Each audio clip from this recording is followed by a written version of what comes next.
Nura Inuwa ko Nazifi Asananic, wane ne wanda ya fi iya azanci a cikin waƙarsa? Masu sauraro barkanmu da sake kasancewa tare da ku a cikin wannan sabon shirin namu na yau. A yau muna so mu ji ra'ayoyinku a kan wa'innan mawaƙa guda biyu, Nura Inuwa da Nazifi Asananic. Shin a ganinku wane ne wanda ya fi iya azanci a cikin waƙoƙinsa? Za mu sa muku kaɗan daga cikin waƙoƙinsu. Masu sauraro sai ku saurara domin tantancewa da samun damar ba mu amsa. Muna so ku yi mana comment da sunan wanda ya fi burge ka, wanda kuka ga ya fi azanci a cikin waƙarsa, ya fi iya sa azanci a cikin waƙarsa.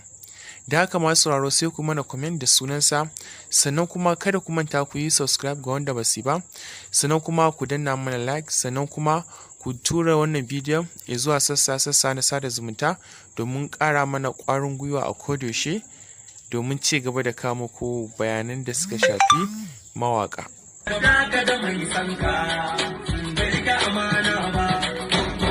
Ayi soyayya ta gaske ba dan dama ba, ba domin ɗaukaka ba, kuwa take ba a shirya ba. In yanzu ka ɗaukaka da bi ka zo ba ka gane ba, wata ran in ta barka ɗaukakar ba za ka ga kowa ba.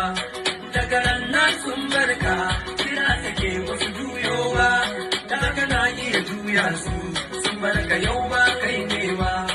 Kuma can mukun yi ce ba ni na fara faɗin haka ba, da halarci wanda kawa. To masu sauraro, yanzu kuma sai mu saurari waƙar Nura Inuwa.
To masu sauraro, muna fatan dai kun ji daɗin kasancewa tare da mu.